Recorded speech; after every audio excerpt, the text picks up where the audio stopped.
যখনই আমি শুনি দূর থেকে ভেসে আসা আজানের সুর, তখনই আমার মন চলে যায় আল্লাহর কাছে। আমি পড়ে থাকি পৃথিবীতে। আমি যেন তখন আর আমার মধ্যে থাকি না।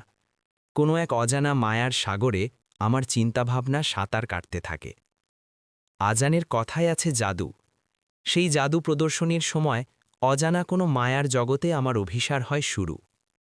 আজান শুনতে শুনতে শুধু ভাবতে থাকি, আল্লাহ কত মহান! না হলে আজানের সুর কিভাবে হয় এত সুমধুর? মহাবিশ্বের সব কিছুই তো তার সৃষ্টি। এই সুরও সেই সৃষ্টিরই অংশ। আল্লাহর সৃষ্টিতে কোনো ত্রুটি নেই। সত্যি, মিথ্যা শুনিনি। আজান বিশ্বের শ্রেষ্ঠ সঙ্গীত। আহা, কি মনোরম সেই সঙ্গীতের সুর, যা শুনলে দেহ প্রাণ হয় পবিত্র। যে থাকে মেতে সেই সঙ্গীতের সুরে, সে পায় অনেক ভালোবাসা আল্লাহর কাছ থেকে।